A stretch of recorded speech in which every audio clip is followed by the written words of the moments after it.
galera, tudo bem com vocês? Aqui quem está falando hoje é o professor Daniel de Química. Hoje a gente vai fazer uma revisãozinha, pegamos algumas questões aqui de provas anteriores para a gente poder falar o máximo que a gente pode num período curto, mas que a gente consiga falar sobre vários conteúdos diferentes, beleza? Só para a gente ter uma ideia, essa aula eu estou focando ela em temas que têm sido recorrentes nas últimas provas. E são temas que antigamente a prova da SpaceX não estava dando tanta importância, beleza? Então a gente vai focar um pouco nessas questões mais específicas e aí a gente vai trabalhando com elas no decorrer, até trabalhando esses temas que têm caído mais, dando mais importância para eles, mais relevância para eles, belezinha? Então vamos lá, vem comigo, vamos acompanhando aqui. Vamos lá. Segundo as leis da radioatividade, um átomo de um elemento químico radioativo pode emitir várias partículas, como a alfa e a beta, além de radiações de ondas eletromagnéticas, como a gama. Considere as seguintes afirmativas acerca dessas emissões radioativas e de suas implicações. A perda de uma partícula beta por um átomo de um elemento radioativo ocasiona a formação de um átomo de número atômico maior. Vamos lá, galera, vamos lembrar de algumas características, tá? Primeira coisa que a gente tem que lembrar, a gente tem aqui no caso, que ele está citando para a gente, 3 tipos de partícula, a alfa, a beta e a gama, beleza? Quando a gente fala da partícula alfa, ela tem 4 de massa e 2 de número atômico. O que isso está implicando? O que isso vai implicar para a gente? Isso vai implicar que se um átomo está emitindo uma radiação alfa, significa que ele está perdendo esses pedaços. Então ele está perdendo 4 de massa e 2 de número atômico. Se ele perde 4 de massa e 2 de número atômico, significa que o átomo que ele vai dar origem, um átomo originário, emitiu essa radiação, o que fica tem que ter 4 de massa a menos e 2 de número atômico a menos também. Então o átomo que a gente vai dar origem é um átomo de massa menor, de número atômico menor também, beleza? Então eu tenho um átomo grande, perdeu um pedacinho dele, e aí a gente vai ter um átomo menor. Eu gosto de fazer uma comparação com uma laranja. Não sei se vocês chupam laranja assim, mas normalmente quando minha avó descascava a laranja para mim, ela tirava o que a gente chamava de tampinha. Tinha a laranjona, descascava a laranja, arrancava o topinho dela ali. Aquele topinho que eu estou tirando ali, aquela tampinha da laranja, é a radiação alfa. Então, o que eu tenho que ficar aqui, eu tinha um átomo grande, que eu tirei a tampinha, o que fica tem que ter menos massa. Se ele tem menos massa, ele vai ter menos número atômico também, beleza? Então, a radiação alfa ele vai ter essa emissão, ok? Quando a gente fala da radiação beta, ela é uma radiação que não interfere na massa, beleza? Porém, o número atômico dela é um número atômico de -1. Número atômico de -1 significa que quando eu estou emitindo uma radiação beta, o número atômico do átomo resultante ele tem que ficar maior, porque eu estou tirando de dentro do núcleo uma carga negativa. Se eu estou tirando de dentro do núcleo uma carga negativa, significa que lá dentro ficou uma carga positiva a mais, além das que já tinha. Então, quando a gente faz a emissão de radiação beta, a gente tem ali que o átomo resultante ele tem que ter um número atômico maior do que o átomo original. Beleza? E a radiação gama, ela é uma radiação que ela não interfere na massa nem no número atômico. Ela vai ser apenas, como o próprio texto está dizendo, uma onda eletromagnética, beleza? Então, em cima disso, vamos dar uma olhada. A perda de uma partícula beta por um átomo de um elemento radioativo ocasiona a formação de um átomo de número atômico maior. Certinho? Beleza? Certinho. A gente tirou uma carga negativa, ficou uma carga positiva. Se ficou uma carga positiva, significa que o meu número atômico está subindo. Beleza? Bora lá. A emissão de radiação gama a partir de um núcleo de átomo radioativo não altera o número atômico e o número de massa desse átomo. Ó, 0 e 0. Vai alterar o número atômico? Não. Vai alterar o número de massa? Também não. Então a emissão de radiação gama a partir de um núcleo de átomo radioativo não altera o número atômico e o número de massa deste átomo. Certinho aí também. Bora, 3. A emissão consecutiva de 3 partículas alfa e 2 beta na desintegração do isótopo radioativo rádio 22688 gera o átomo de elemento bismuto 21483. Vamos dar uma olhada? Rádio. Então a gente tem um rádio aqui, beleza? Esse rádio tem 226 e 88. Ele está dizendo para a gente que ele está emitindo 3 radiações beta, ou alfa, perdão. Ele emitiu 3 alfa, ok? 3 alfa. Quando ele emite esse 3 alfa, eu vou dar origem a um átomo, ok? Vamos chamar esse átomo de X. E vamos tentar determinar essas massas aí. Ó, cada radiação alfa vai tirar 4 de massa do meu rádio. Então, se eu estou emitindo 3 delas, eu estou tirando um total de 12 de massa. Então, 226 menos 12 vai dar 214. Então, esse X tem que ter 214 de massa, beleza? Cada radiação alfa tira 2 de número atômico. Então, se eu estou emitindo 3, eu tenho que tirar 6. Então, aqui vai ter que ser 80. Estou tirando 6, 88 menos 6, 82. Então, o meu átomo X teria que dar 82 de número atômico e 214, beleza? Beleza. Demos origem a isso daqui. Isso daqui agora vai emitir 2 radiações beta.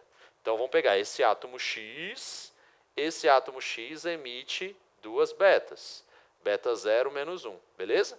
Lembra lá, ó, se eu estou emitindo esse menos 1, significa que esse número ele tem que subir, beleza?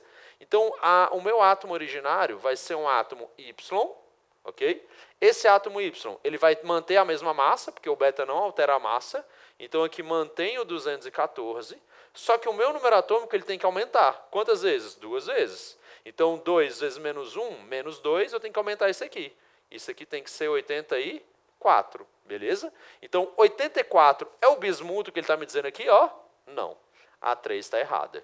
Ele falou que seria um bismuto 83, mas o meu produto é um átomo com 84 de massa. Então, não pode ser essa a resposta. Belezinha? Daniel, tem um jeito da gente entender isso de uma maneira mais fácil? Tem. Lembra da nossa primeira lei ponderal?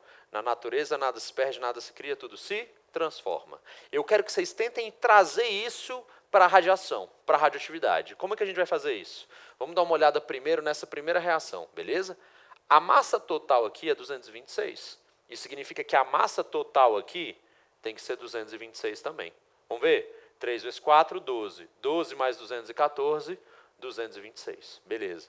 Aqui, ó, a massa total desse lado é 88. Então, a massa total desse lado tem que ser 88 também.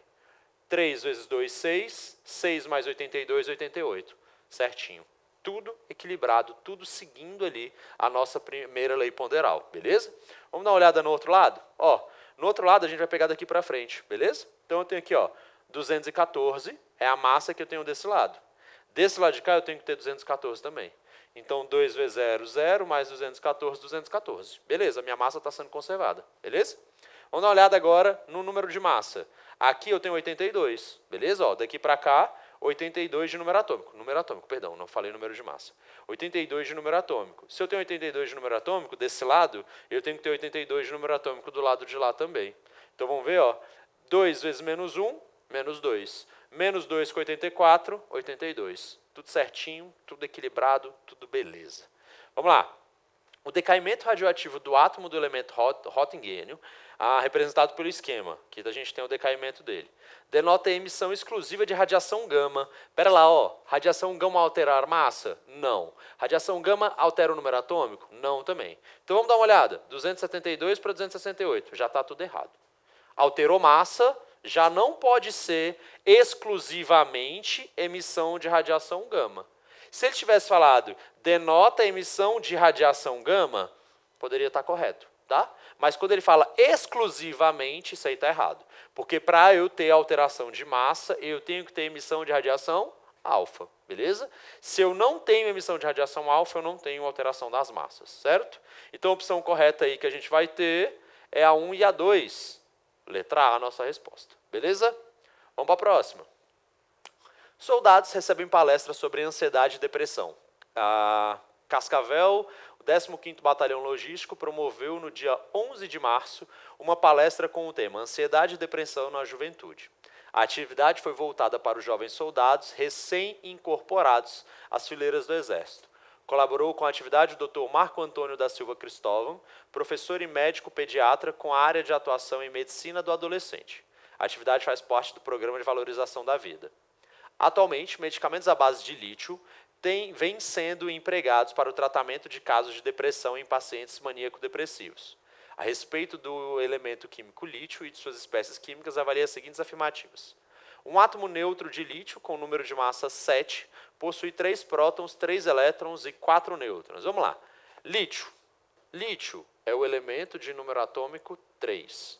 Ele está dizendo para a gente que ele é um átomo neutro. Se ele é um átomo neutro, significa que o número de prótons é igual ao número de elétrons, beleza? E ele diz para a gente que ele tem 7 de massa. Vamos tentar decompor esse átomo? Ó, número atômico, Z, é igual ao número de prótons. O número atômico é 3, então o número de prótons é igual a 3 também, beleza? Número de massa, A, ele é igual ao número de prótons mais o número de nêutrons. Se o A é igual a 7 e o número de prótons é igual a 3, significa que esse N tem que ser igual a 4, beleza? Porque 3 mais 4 vai dar o 7 que a gente precisa, beleza? E a carga? Ele não tem carga, porque ele é um átomo neutro. Isso significa que o número de prótons menos o número de elétrons tem que ser igual a 0. Nesse caso, então, eu tenho que o número de prótons é 3, ok? Então, eu tenho que 0 é igual a 3 menos o número de elétrons. Quantos elétrons eu preciso ter? 3 também. Então, eu tenho 3 prótons, certo. 3 elétrons, certo. 4 nêutrons, certo também. Então, a questão 1 está correta, beleza? O íon lítio mais possui distribuição eletrônica semelhante a de um átomo neutro de berílio. Lítio mais. Lítio mais. Vamos fazer esse cálculozinho aqui. Vamos mudar a cor para a gente não confundir, tá? Usando essa formulazinha aqui, ó. A carga dele é de mais 1. Ele tem 3 prótons.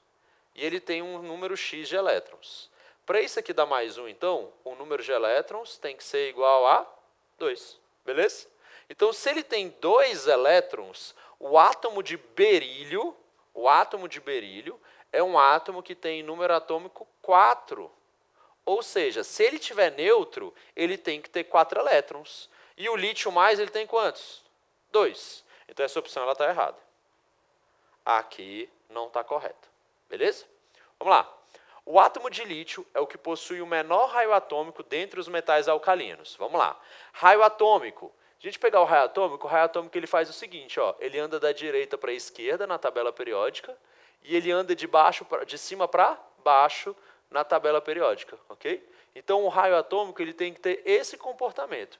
Se a gente pega, então, o grupo dos metais alcalinos, que é a nossa primeira colunina ali, o menor deles vai ser o que está aqui em cima e o maior vai ser aquele que está aqui embaixo.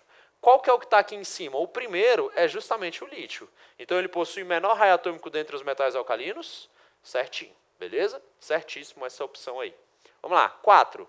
O estabelecimento da ligação química entre um átomo de lítio e um átomo de cloro no sal de cloreto de lítio dá-se por meio de uma ligação iônica.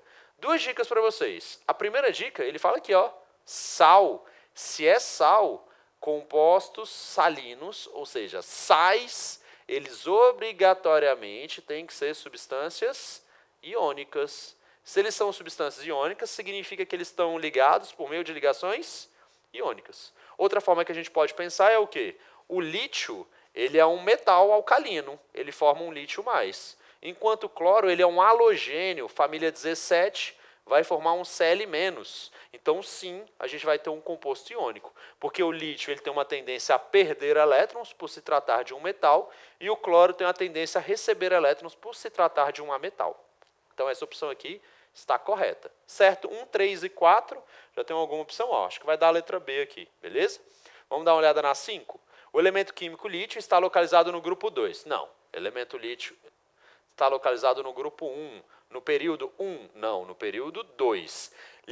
Quando a gente fala grupo, a gente está falando da coluna. Ele está na primeira coluna. E quando a gente fala de período, a gente fala da linha. Ele está na segunda linha. Porque a primeira linha só tem 2 elementos. O hidrogênio e o hélio, ok? Então, o hidrogênio de um lado, hélio do outro. A gente já pula para a segunda linha, lítio, berílio, boro, e a gente vai seguindo ali, beleza? Então, o lítio ele está no primeiro grupo, no segundo período, ok? Eles inverteram aqui, né? Então, está errado. Resposta certa aí, letra B. 1, 3 e 4 estão corretas. Beleza? Vamos embora.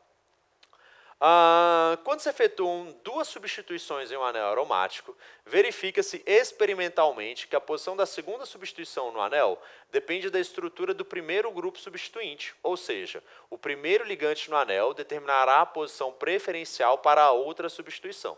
Esse fenômeno recebe o nome de dirigência e existe somente 2 tipos de dirigente, ortoparadirigentes e metadirigentes. Galera, aqui a gente está entrando numa seara, está entrando num grupo de reações que nós chamamos de reações orgânicas.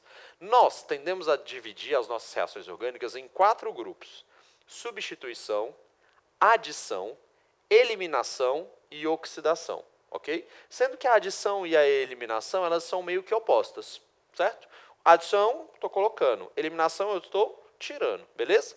Substituição, eu estou fazendo com que algo que tenha lá saia e eu coloque outra coisa no lugar, certo? Então, fica fácil da gente entender. E a oxidação é uma na qual a gente vai mudar o NOx. A gente vai deixar aquele negócio num estado mais bruto, digamos assim, bem oxidado. Tá? Então, a gente tem normalmente envolvimento de átomos de oxigênio e envolve também a quebra de algumas moléculas, dependendo do tipo de oxidação que a gente vai falando. Vou falar mais um pouquinho dele mais para frente.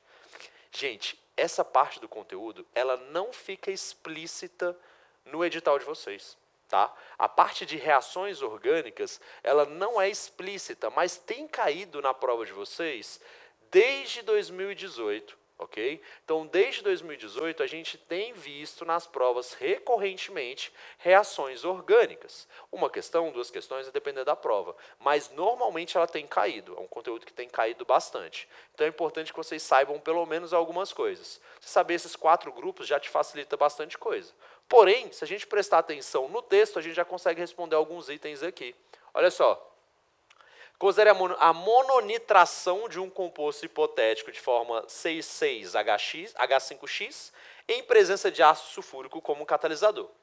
Esta mononitração pode gerar como produtos compostos A, B e C, cuja reação é representada abaixo. Eu tenho aqui o meu composto X, ok? O meu C6H5X. Estou reagindo com HNO3 aqui, o meu ácido nítrico. Estou fazendo uma mononitração, ou seja, estou adicionando nitrato nela, ok? E eu tenho o ácido sulfúrico como catalisador. E aqui a gente tem os nossos três produtos possíveis dessa mononitração. Essa mononitração está acontecendo no produto A na posição orto, no produto B na posição meta e no produto C na posição para. Daniel, como assim orto, meta, para? Que diabo é isso aí? Isso daqui é a orientação que a gente tem. Esse grupo X, ele é o meu grupo 1. Beleza? Esse grupo 1 a gente vai contar como sendo a cabeça aqui. E aí a gente vai pensar no anel aromático como se fosse uma pessoa. Eu tenho orto, aqui é o primeiro grupo 1. Grupo 2 já está nos meus ombros. Grupo 3 nas minhas mãos abaixadas aqui. E a outra posição é a posição contrária, dos meus pés. Beleza? Então eu tenho orto, que é o vizinho ao grupo 1. Grupo 1 cabeça, ok? Orto, ombro, grupo vizinho à cabeça. Meta, minhas mãozinhas abaixadas aqui embaixo, ok? E para, lá do outro lado, contrário à cabeça, lá nos meus pés, beleza? Então, orto, meta, para, beleza? Orto, meta, para.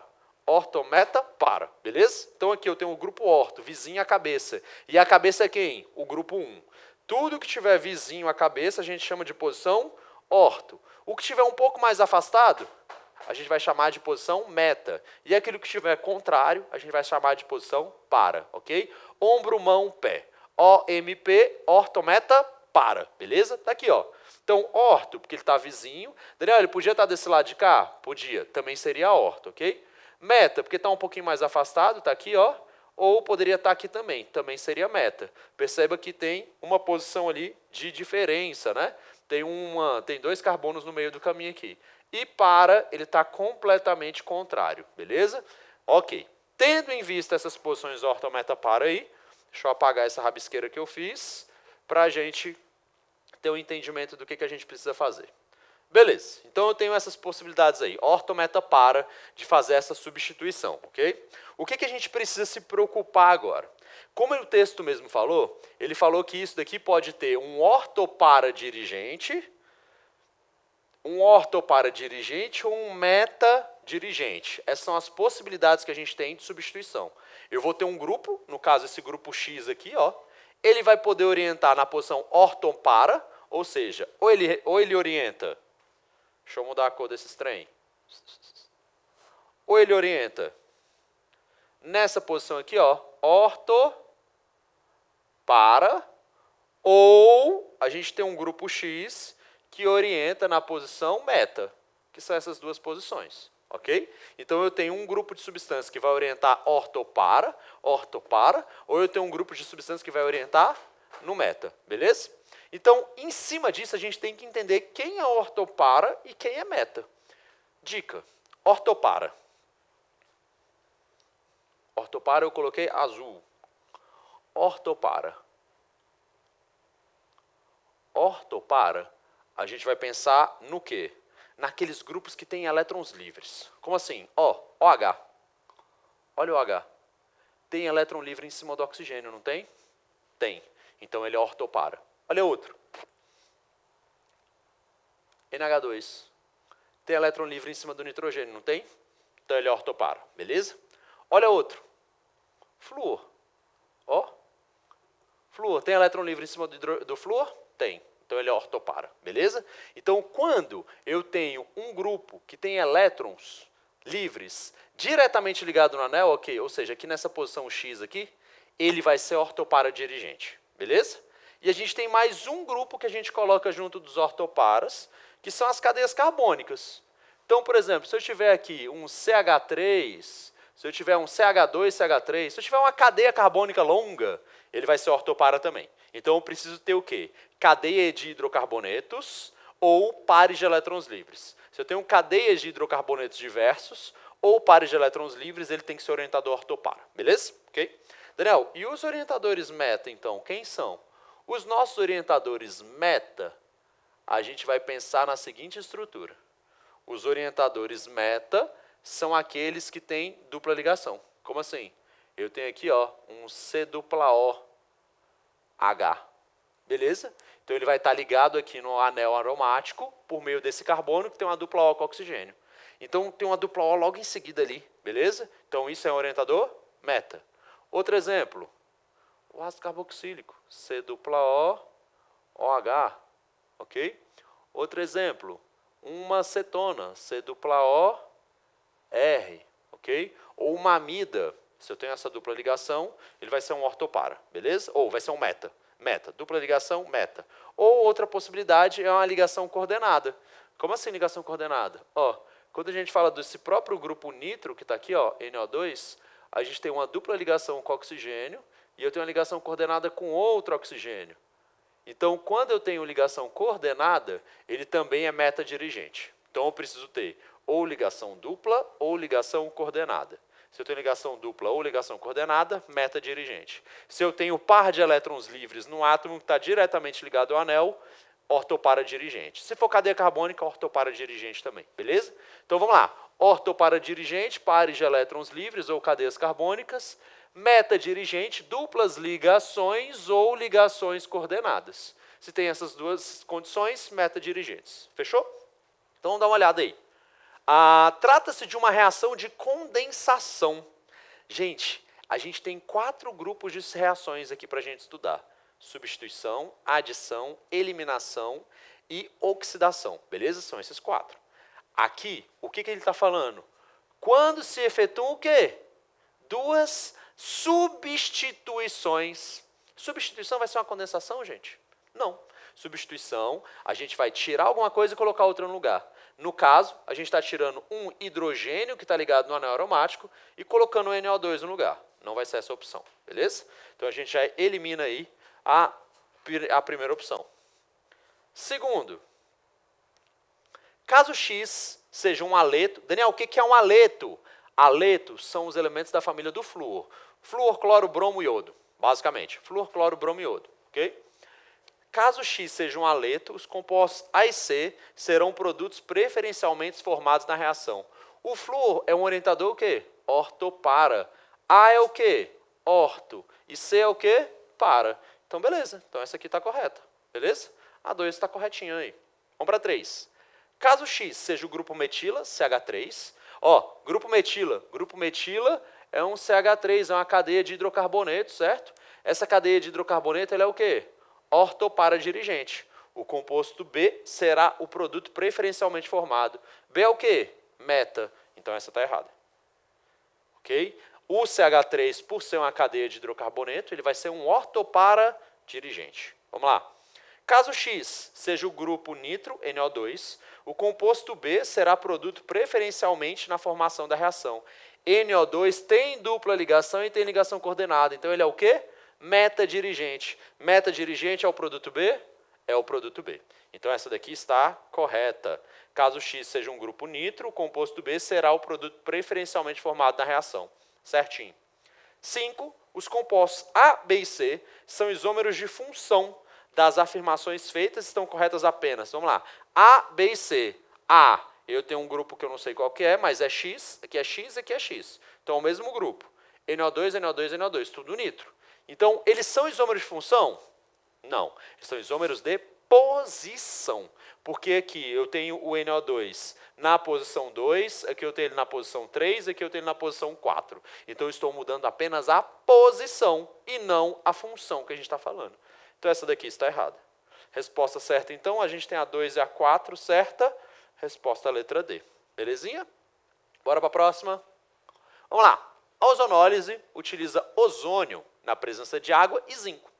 O ozônio adiciona-se à dupla ligação do alqueno, originando um composto intermediário instável, denominado ozoneto ou ozonida. O ozoneto, por sua vez, se hidrolisa, originando aldeídos e ou cetonas. A finalidade da utilização do zinco é evitar que o oxigênio que pode ser produzido pela decomposição da água oxigenada oxide o aldeído, transformando em ácido carboxílico. Gente, essa questão ela tá maravilhosa, porque ela já te deu a resposta. Hã? Como assim ela já me deu a resposta, Daniel? Já, ele já te deu a resposta.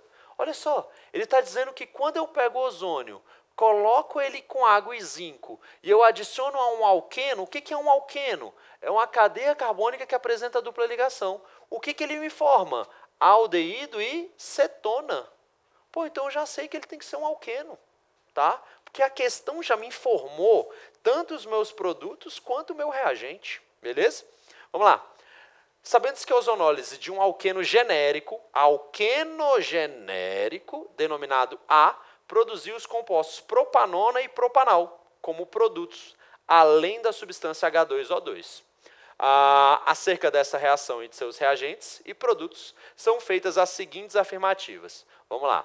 Ele está me dizendo que ele vai hidrolisar. Esse lisa aqui, tá, é quebra. Então, ele vai quebrar a minha molécula e vai dar origem a um aldeído e uma propanona, beleza? No caso aqui, ou no aldeído e uma acetona. No caso, uma propanona e um propanol. Vamos tentar desenhar a propanona e o propanol.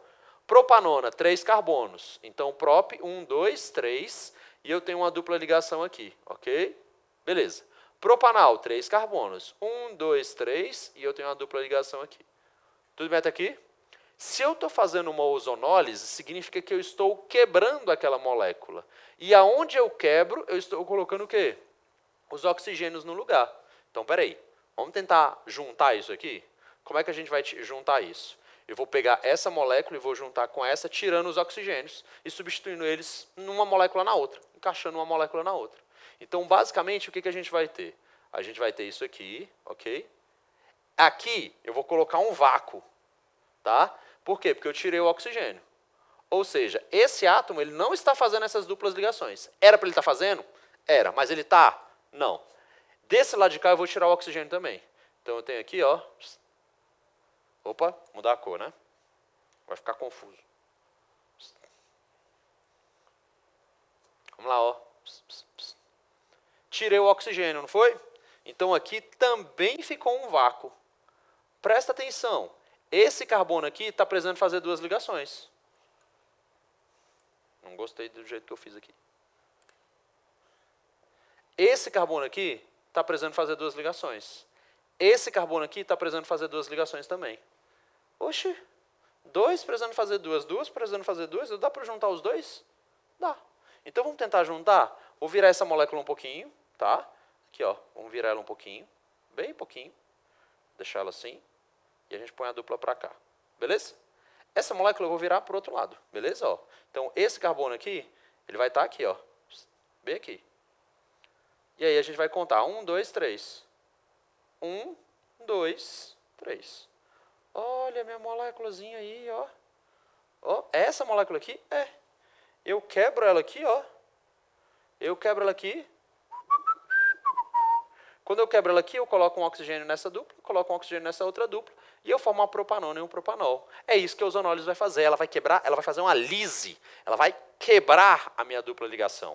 Por isso que precisa ser um alqueno, porque ela quebra a dupla ligação. E na hora que ela quebra a dupla ligação, joga um oxigênio para um lado, joga o oxigênio para o outro, e sai todo mundo estável. Beleza? Então aqui a gente tem a quebra dessa ligação.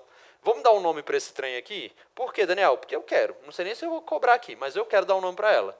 Carbono 1, carbono 2, carbono 3, carbono 4, carbono 5. Beleza?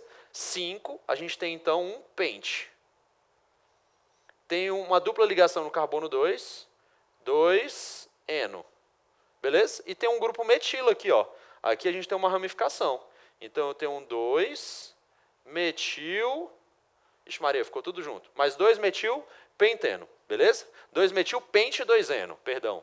2 metil pente 2 eno. Deixa eu apagar isso aqui e escrever bonito. Ficou tudo cagado. Vamos lá. Então eu tenho aqui 2 metil pente 2 eno. Beleza? Esse é o nome do nosso reagente A. O A é o nosso reagente. Vamos para as nossas perguntas. De acordo com a IUPAC, o nome oficial da substância A é 2-metil-pente-2-eno. Putz, ó, certinho. Acabamos de fazer, tá certo. O nome da substância H2O2 é um superóxido de hidrogênio. Vamos lá. Óxidos, peróxidos, superóxidos. Óxido, NOx do oxigênio tem que ser menos 2. Peróxidos, NOx do oxigênio tem que ser menos 1. Superóxidos, NOx do oxigênio tem que ser menos meio. A gente vai dividindo por 2, beleza? Óxido, menos 2. Peróxido, menos 1. Superóxido, menos meio, beleza? Então, essa vai ser a ordenzinha. Então, para isso aqui ser um superóxido, significa que o oxigênio tem que apresentar um NOx de menos meio. Vamos ver se é isso? Hidrogênio, mais 1. Mais 1 vezes 2, mais 2. Então, para isso aqui ter um NOx igual a 0, significa que o oxigênio tem que ter um NOx de menos 2. Menos 2 dividido por 2 oxigênios, menos 1. Então, está errado. Isso não é um superóxido de hidrogênio. Isso é um peróxido de hidrogênio. Beleza? Errada essa questão 2 aí. Vamos lá. O grupo orgânico carbonila está presente nas 3 substâncias orgânicas. Substância A, propanona e propanol. Daniel, eu não sei, eu não consegui fazer isso aqui que você fez. Não tem problema, gente. Ele falou no texto para a gente que isso aqui é um quê? Isso é um alqueno. Se é um alqueno, ele é um hidrocarboneto. Se é hidrocarboneto, eu posso ter carbonila? De jeito nenhum. Tá? Hidrocarboneto, eu só tenho carbono e hidrogênio. Carbonila, eu preciso ter um carbono realizando uma dupla ligação com um oxigênio. Então, isso aqui está errado. Tá? Substância A não pode ter uma carbonila. Os compostos A, propanona e propanal têm em sua estrutura ao menos um carbono com hibridização sp2. Vamos lá, de novo. Daniel, eu não sei isso aqui, pelo amor de Deus. Não tem problema. O que a gente precisa pensar? Carbono sp2. Um carbono sp2, ele é um carbono o quê?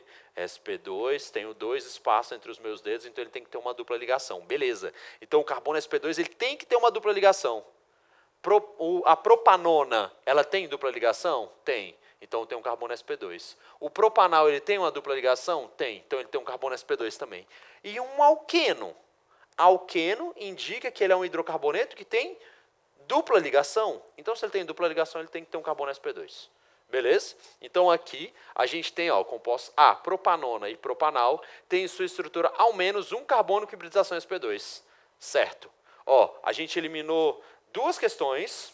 Uma não tinha nada a ver com reações. Essa não tinha nada a ver com reações. Era só uma questão da gente entender a presença da carbonila ou não pelo próprio texto.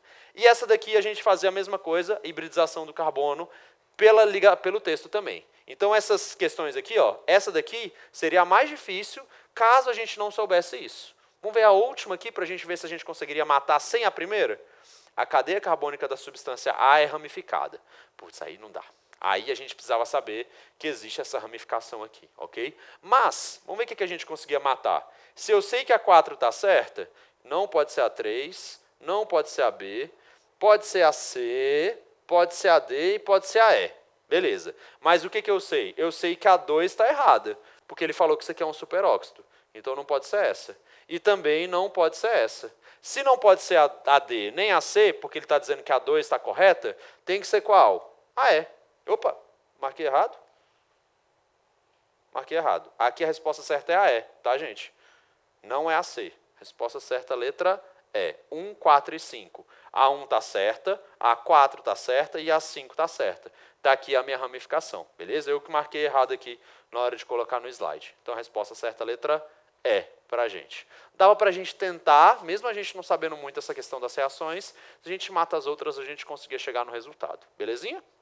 Vamos embora. Uma substância possui fórmula molecular hipotética XNZM, em que X e Z representam genericamente o símbolo de seus elementos químicos constituintes, e as letras N e M representam seus respectivos índices. Considere que X é o elemento de menor raio atômico do grupo 14.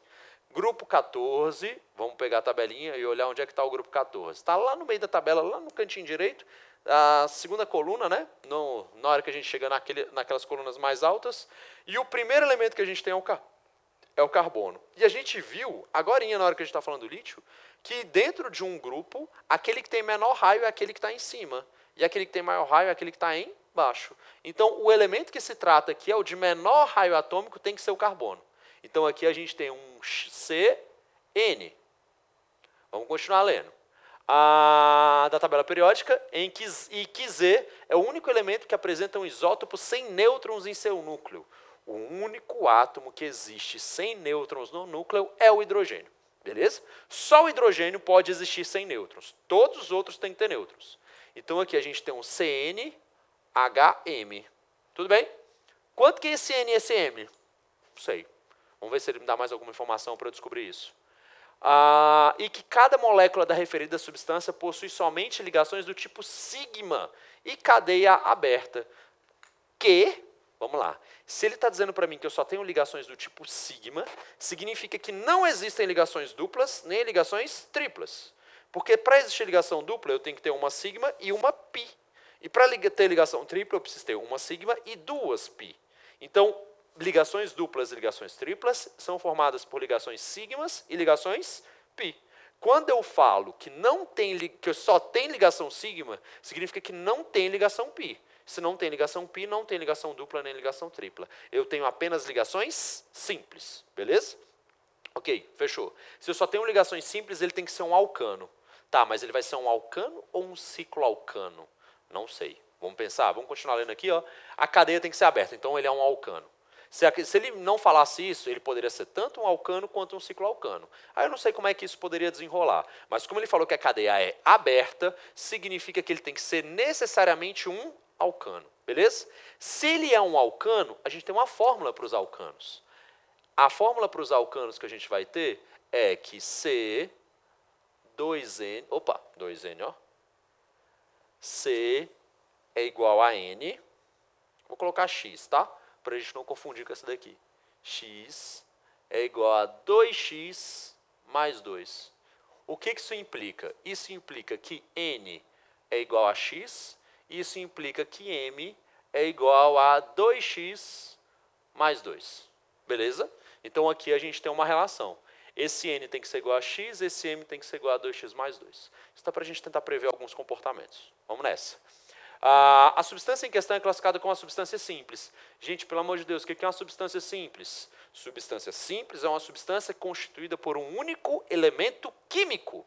Eu tenho carbono e hidrogênio. Ela pode ser uma substância simples? Não. Ela é uma substância composta. Vamos lá. Caso N seja igual a 4, 4 carbonos. 1, 2, 3, 4. 4 carbonos. Fechou.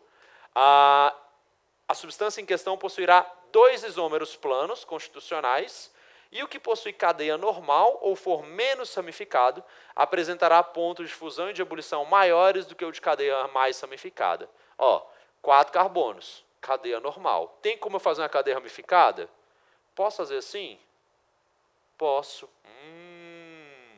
Então, significa que eu tenho aí 2 isômeros constitucionais, ou seja, isômeros planos. Eu tenho um aberto e eu tenho um normal. Beleza. Qual dos dois vai ter maior ponto de ebulição? Tá, complicou. Quando a gente fala de ponto de ebulição, a gente tem que levar em consideração as forças intermoleculares. Se a gente for levar em consideração as forças intermoleculares, a gente tem que ver como que essas forças intermoleculares estão acontecendo. Uma coisa que a gente pode entender é que isso aqui é um hidrocarboneto. Isso aqui também é um hidrocarboneto. Se os dois são hidrocarbonetos, significa que os dois só são regidos por ligações muito fracas, que são as interações do tipo de polo induzido, beleza? Então tá. Então, hidrocarbonetos sempre são apolares, por por serem apolares, eles são regidos pelas mais fracas interações, que são as interações do tipo dipolo induzido. Ou, dependendo do que vocês verem, apenas dipolo induzido. Belezinha? Ok. Então, se eles são regidos por essas forças, a gente tem que ver como que essas moléculas podem se aproximar para a gente determinar essas forças intermoleculares, ver quão fortes elas estão interagidas. Se a gente pega outra molécula igual a essa daqui, ó, e a gente coloca junto, a gente vai ter esse desenho, beleza? Se a gente pega outra igual a essa aqui, ó, e a gente coloca junto, a gente vai ter esse desenho aqui. Vamos ver aqui questão da distância. Por que questão da distância, Daniel? Essas forças intermoleculares, elas são regidas por força eletrostática. A gente lembrar lá da física, a gente tem que a força eletrostática é igual a constante K vezes a carga 1 vezes a carga 2 dividido pela distância ao quadrado. Então, quanto mais distante, menor vai ser essa força. Olha aqui. Aqui a gente tem a distância. Ó, a distânciazinha. Olha a distânciazinha entre essas moléculas. Vamos ver as outras? Aqui a gente tem uma distância ok, beleza? Mas olha a distância que eu tenho aqui. Aqui ficou mal desenhado, né? Ficou desenho igual a minha fuça. Mas aqui, ó, a distância é muito grande. Essa distância que a gente tem aqui é muito grande. Então, essas moléculas elas estão muito afastadas. Se elas estão muito afastadas, significa que a força que mantém elas unidas é fraca. Se é fraca, eu preciso de muita energia para separar? Não. Um pouquinho, já separa. Essas aqui estão mais próximas. Então, eu vou precisar de mais força para separar essas moléculas do que para separar essas de cá. Beleza? Então, vamos dar uma olhada. Caso N seja igual a 4, a substância em questão possuirá 2 isômeros planos constitucionais. E o que possui cadeia normal ou for menos ramificado, apresentará pontos de fusão e de ebulição maiores do que o de cadeia mais ramificada. Menos ramificado, ponto de fusão e ponto de ebulição maiores. É mais difícil de eu separar, porque as moléculas estão mais próximas. Certo. 3. As moléculas da substância em questão se atraem por meio de interações intermoleculares do tipo dipolo induzido e dipolo induzido. Batata. Acabei de falar isso para vocês.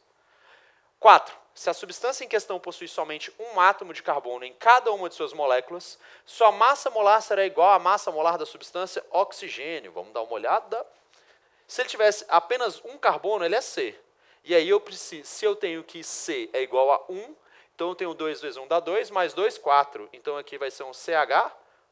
Beleza? Massa molar do CH4. Massa molar do CH4, carbono tem massa 12 vezes 1, deu 12. Hidrogênio tem massa 1 vezes 4, deu 4. Somei tudo, deu 16 unidades de massa atômica. Ele está dizendo que ele tem a mesma massa molar do que a substância oxigênio. Ele falou átomo de oxigênio? Não, ele falou substância oxigênio. E a substância oxigênio ela é formada por um átomo de oxigênio? A substância oxigênio ela é formada por 2 átomos de oxigênio. Cada átomo de oxigênio tem massa 16. Então, se eu tenho 2 átomos de oxigênio, a massa disso aqui tem que ser 32 unidades de massa atômica. Então, isso aqui está errado. Resposta certa vai ser 2 e 3, letra C. Beleza? Vamos embora. Catalisadores são ferramentas fundamentais para os químicos, mas os pesquisadores acreditaram por muito tempo que havia, em princípio, somente 2 tipos de catalisadores disponíveis, metais e enzimas. Benjamin List e David Macmillan foram agraciados com o Prêmio Nobel da Química de 2021, porque ambos, em 2000, de forma independente, desenvolveram um terceiro tipo de catálise. Ela é chamada de organocatálise, assimétrica, e se baseia em pequenas moléculas orgânicas. Catalisadores orgânicos têm uma estrutura estável de átomos de carbono, a qual podem ser inseridos grupos químicos mais ativos. Eles frequentemente possuem elementos comuns como oxigênio, nitrogênio, enxofre ou fósforo.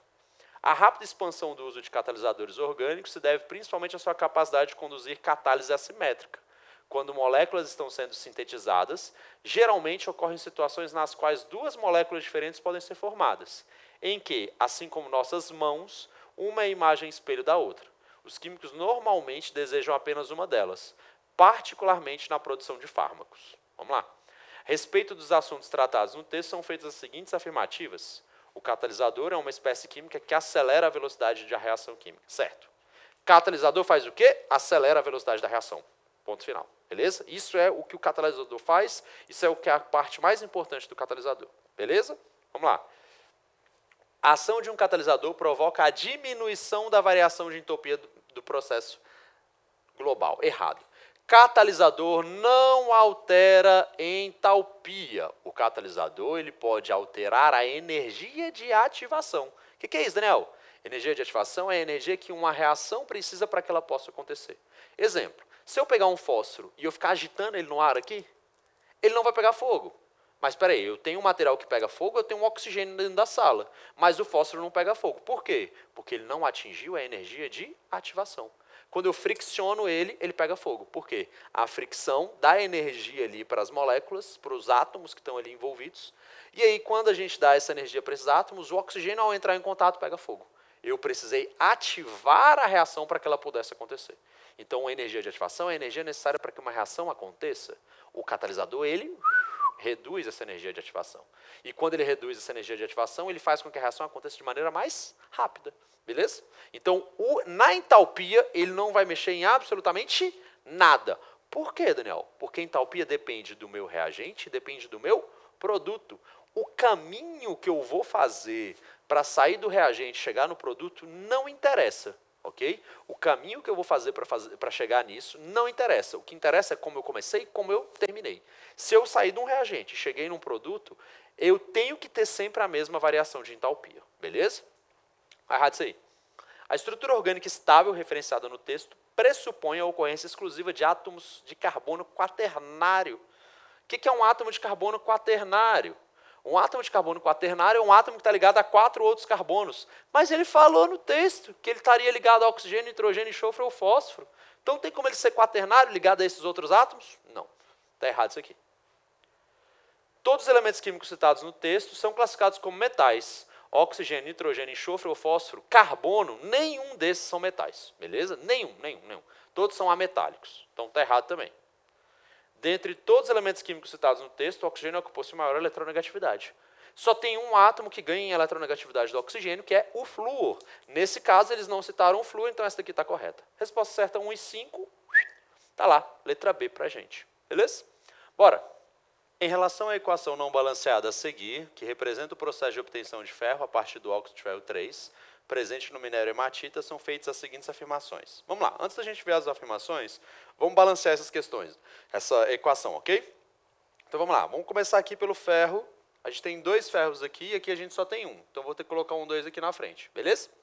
Ok, depois eu vou para o carbono. Eu tenho um carbono, tudo bem. Oxigênio, opa, passei. Oxigênio eu tenho 3, aqui eu tenho 1. Então eu vou colocar um 3 aqui na frente. Agora eu tenho 3 oxigênios. Só que ao colocar esse 3, eu mexi no número de carbonos, né? Então se eu mexer no número de carbonos, eu vou ter que equilibrar do lado de cá. Então está aí a nossa equação balanceada, certo? Vamos lá. A partir de 25 mol de óxido de ferro 3 e 960 gramas de carbono, podem ser obtidos 4,50 vezes 10 a 25 moléculas de carbono, considerando-se assim o rendimento de 100% da reação. Galera, primeira coisa que vocês têm que se preocupar, ele falou aqui, ó, 25 mol de óxido de ferro, ou seja, desse trem aqui, e falou 960 gramas de carbono, ou seja, desse trem aqui. Ele me deu a quantidade de 2 reagentes. Se a questão te dá a quantidade de 2 reagentes, é quase que 95% de certeza que seja uma questão de reagente limitante e reagente excesso. Então eu tenho que identificar quem é o limitante e eu tenho que identificar quem é o excesso, beleza? Para que a gente possa prosseguir os nossos cálculos. Então vamos lá. Primeira coisa que eu vou fazer aqui, opa, errado. Vou inverter aqui, ó, minha tela, para a gente fazer essa reação, ok? Então eu tenho aqui, ó, Fe2O3 mais 3 carbonos. Isso daqui está tendo como produto 2 ferros mais 3 CO. Beleza? Então está aí a nossa equação. Eu vou checar quem é o reagente limitante e quem é o reagente excesso. Então eu vou montar uma estequiometria aqui, ó, Fe2O3 e carbono. A proporção que eu tenho é de 1 mol disso para cada 3 mols disso. Ele está dizendo para a gente que a gente está partindo de 25 mols de óxido de ferro. Se a gente está partindo de 25 mols de óxido de ferro, significa que aqui a gente vai precisar ter X. E quanto é que vai ser esse X? Esse X aqui é igual a 75 mols. Ou seja, para que eu consiga reagir 25 mols de óxido de ferro, eu preciso de 75 mols de carbono. Mas quanto que eu tenho de carbono? Não sei. Quanto que eu tenho de carbono está relacionado com a quantidade que ele me deu. Ele falou que eu tenho 960 gramas de carbono. Isso daqui vai ser uma quantidade X de mols. Deixa eu trocar a cor aqui. Em vez de ser X, vamos colocar Y. Vamos colocar Y de mols. Quando 12 gramas de carbono tem 1 mol. Tudo bem até aqui? Cortar grama com grama. A resposta vai sair em mols. Eu vou ter que o meu Y vai ser igual a 960 dividido por 12. Isso daqui vai dar 80 mols. Opa, pera lá. Eu preciso de quanto? 75. Quanto que eu tenho disponível? 80. Então, se eu tenho 75 aqui dentro? Tenho. E sobra? Sobra. Então, o carbono é o reagente em excesso. Se o carbono é reagente em excesso, significa que o reagente limitante vai ser quem? O óxido de ferro. Beleza? Então, os meus cálculos têm que ser feitos com o óxido de ferro. Vamos voltar para a nossa tela.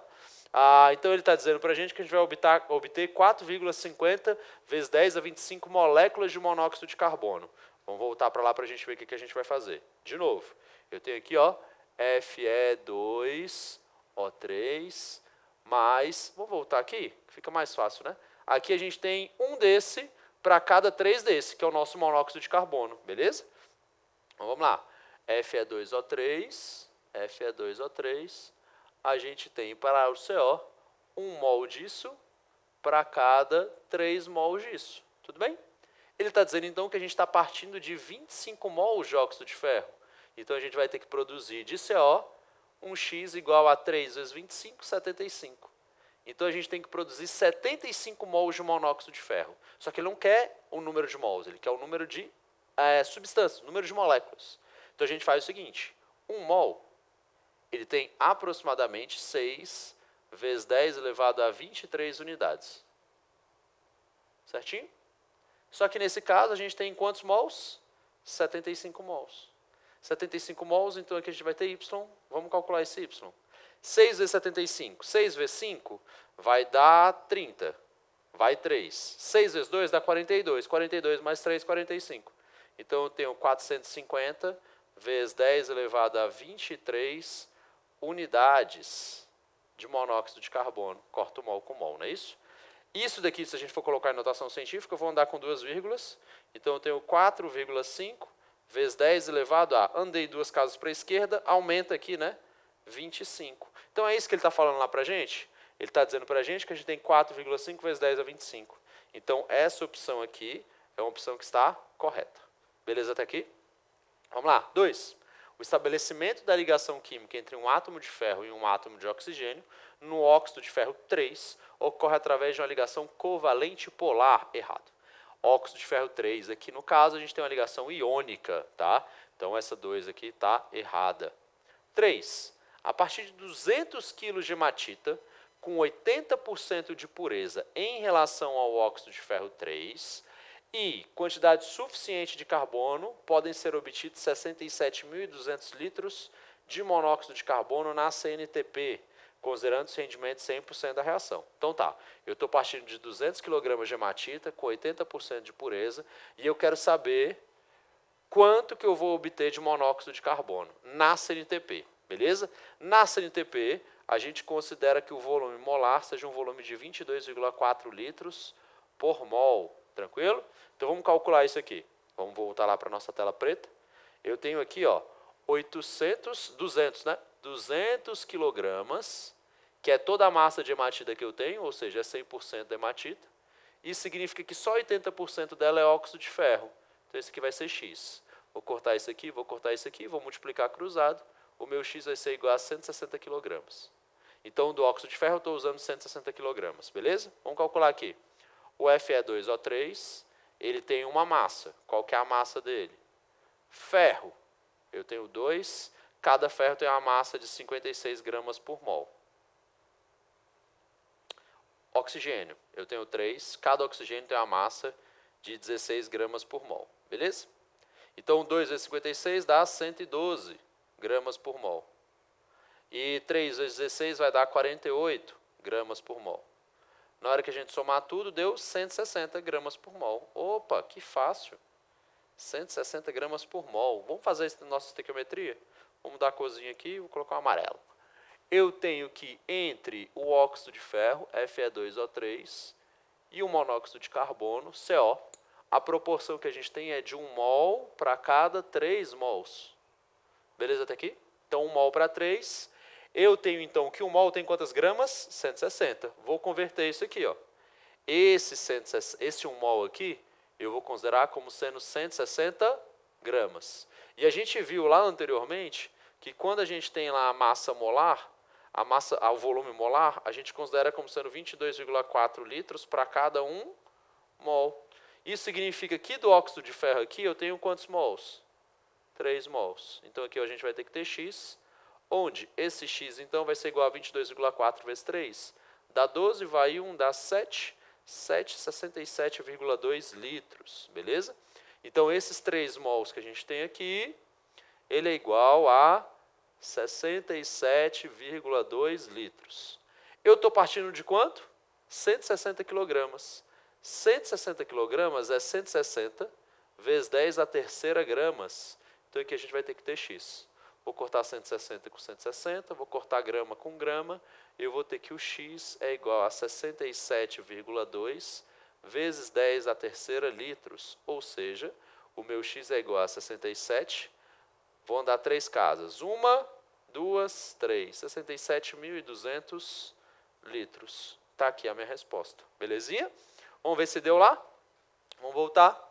A partir de 200 kg de hematita, com 80% de pureza em relação ao óxido de ferro 3 e quantidade suficiente de carbono, podem ser obtidas 67.200 litros de monóxido de carbono na CNTP, considerando rendimento de 100% da reação. Certíssimo! Certinho essa opção. Vamos para 4. O monóxido de carbono apresenta geometria linear, beleza?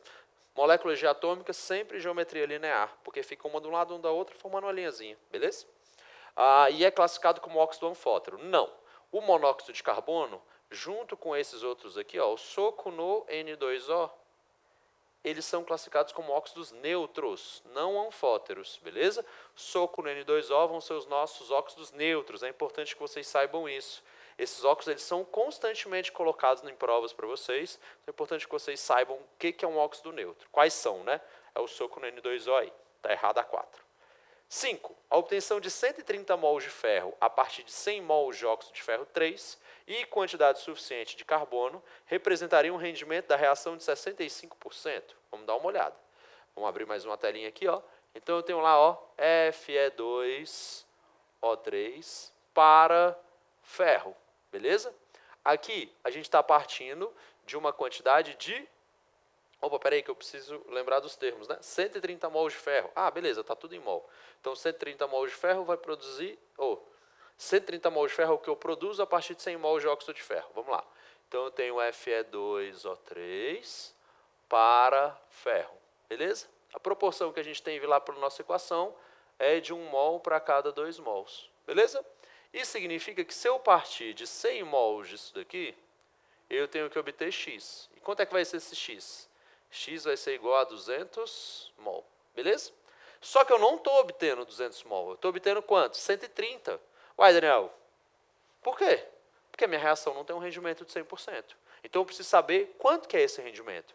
Se a minha reação tivesse um rendimento de 100%, eu teria que estar obtendo 200 mol, beleza? Só que não é isso que eu estou obtendo. Então a gente precisa fazer esse cálculo. 200 mol é se a minha reação tivesse um rendimento de 100%. Isso significa que 130 mol, ele vai ter um rendimento de X. Tranquilo até aqui? Vamos lá? Corto mol com mol, vou cortar esse zero com esse zero. Eu vou ter que o meu X vai ser igual a 1.300% dividido por 20. Corta aqui com corta aqui, fica 130 dividido por 2, ou seja, 65%. O que o nosso item está dizendo? A obtenção de 130 mols de óxido de ferro a partir de 100 mols de óxido de ferro 3 e quantidade suficiente de carbono representaria um rendimento da reação de 65%. Esse item ele está correto. Então, o correto a gente tem a 1, a 3 e a 5. Resposta certa, a letra B. Belezinha? Vamos para a nossa última, para a gente finalizar a nossa revisãozinha. Essa daqui é mais light, mais rápida, só para a gente finalizar mesmo. A elaboração de representações científicas é muito importante para organizar observações e conclusões resultantes do trabalho de pesquisa de cientistas. Na química, um dos mais emblemáticos exemplos dessa prática são os modelos atômicos. Cada um reúne a contribuição de diversos estudiosos, apesar de geralmente ser atribuídos a apenas um deles. Nas alternativas abaixo são apresentados alguns dos modelos atômicos, por meio da referência nominal aos seus respectivos elaboradores, e os nomes de alguns cientistas cujos trabalhos citados entre parênteses contribuíram para a elaboração de alguns desses modelos. Podemos afirmar que a relação entre o modelo atômico e o estudioso, cujo trabalho contribuiu para a construção do seu respectivo modelo, está corretamente representado na alternativa. Vamos lá. Modelo de Dalton, a gente teve Plucker, que fez a comprovação da existência dos raios catódicos. Não, tá? Raios catódicos nem chega perto do modelo de Dalton. O modelo de Dalton foi lá atrás, química corpuscular, estudo dos gases e leis ponderais. Então isso aqui está errado. Modelo de Thomson, Becker, observação de fenômenos de radioatividade. Modelo de Thomson utiliza de eletricidade, a gente nem chega perto de radioatividade, tá? Radioatividade só anos mais tarde. Modelo de Rutherford, Heisenberg, princípio da incerteza. O modelo de Rutherford não é um modelo quântico, é um modelo clássico ainda, tá? Então, aqui a gente não pode ter princípio da incerteza, já que é um conceito quântico que está sendo instituído pelo Heisenberg. D. Modelo de Bohr, Planck propôs o conceito da quantização de energia. O modelo de Bohr falava sobre os saltos quânticos. Os elétrons eles precisariam pegar pacotes de energia para que eles pudessem fazer saltos e emitia luzes de comprimentos de onda bastante específicos, variando de elemento para elemento, que funcionavam como pequenas impressões digitais. Então aqui a gente está falando realmente dessa associação. O fato do Planck propor essa ideia de quantização da energia, ou seja, da energia ser transportada em pequenos pacotes que nós chamávamos de quântons, proporcionou ao Bohr embasamento teórico para ele propor o modelo dele, onde a eletrosfera era dividida em camadas. Está aqui a nossa resposta certa, beleza? Vamos ver o último, modelo de Sommerfeld, Chadwick, descoberta da partícula do nêutron. O modelo de Sommerfeld, o que ele vai mudar é na estrutura da eletrosfera. Enquanto o Bohr ele falava de eletrosferas sempre circulares, o Sommerfeld ele vai vir com a ideia de órbitas circulares e órbitas elípticas. Então, a descoberta do nêutron não mexe com a eletrosfera, ela mexe com a estrutura nuclear ali do meiozinho do átomo, ok? Então, isso aqui está errado, porque o nêutron não vai influenciar a descoberta do Chadwick, beleza? Ou do Sommerfeld. Tudo bem? Meus queridos, é isso que a gente tinha para hoje. Espero que essa revisão possa ter clareado algumas ideias e dado algumas dicas legais para as provas de vocês. Façam uma excelente prova aí. Nos vemos na próxima. Valeu, até mais. Boa prova.